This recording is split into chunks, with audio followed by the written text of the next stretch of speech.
So last week, I got to spend an hour with interns and fresh graduates who were working at a telemedicine company. Credit to them, they asked some of the most interesting questions that I've ever encountered. In today's video, I want to share with you guys the answers to some of the questions that they asked me, as well as the advice that I gave them based on my experiences so far.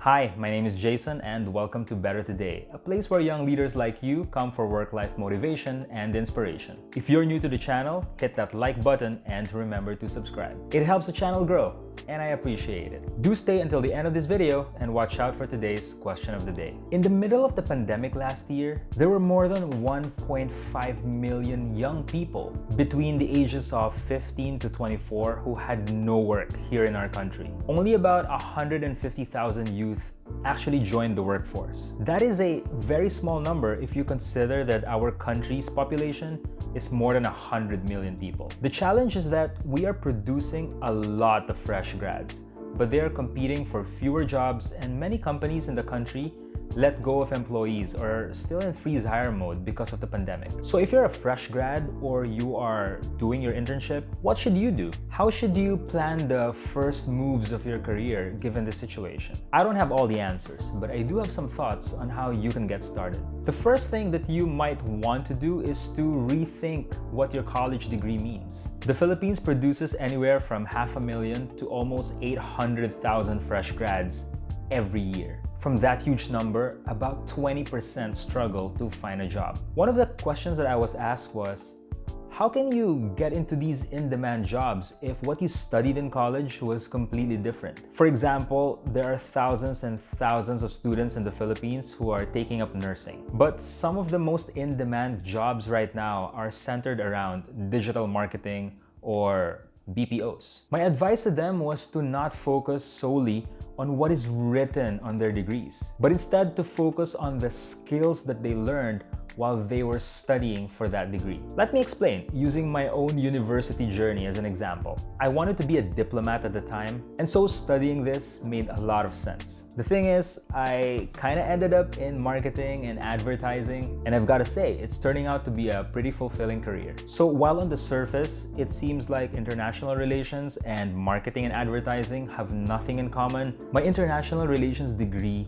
actually taught me a lot of skills that helped me transition into this new industry a lot easier. For example, several semesters of international law taught me the discipline of research and how to analyze a ton of data to uncover an insight. All the discussions and panel presentations, they helped train my ability to present in front of an audience, and they helped me gain that confidence to be in front of a crowd. Finally, understanding behavior across different countries helped me understand how multinational clients think about their challenges as shaped by their local culture. So it's not always about what's written on your degree, but more about what are the skills that you learned while you were studying for that degree. The second piece of advice I have for interns and fresh grads would be to constantly reskill and upskill yourself. College will teach you a lot, and for the most part, your university education will give you a good foundation for your future career. However, the world is moving very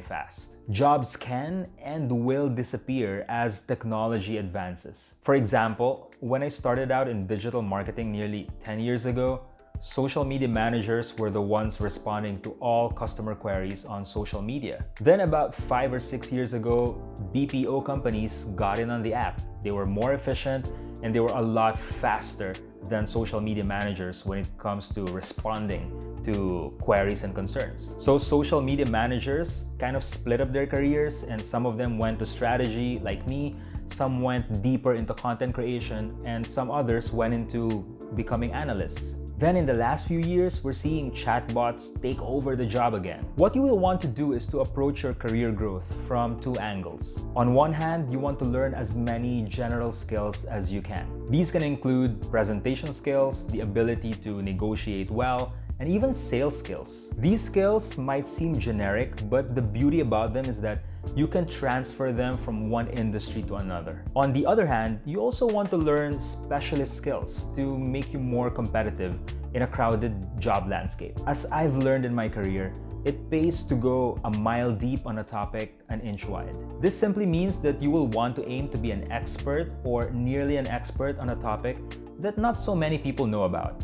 This can help you stand out in a super competitive job market like what we have here in the Philippines. The third and last piece of advice that I want to share is to be patient and to focus on building a body of work. Too often, it's tempting to jump jobs every year, sometimes even after just a few months. Unless the work environment is extremely toxic, I think that you should definitely try staying for longer so that you can build skills, work on mastering your discipline, and building a body of work. If it's possible, volunteer to be part of new projects.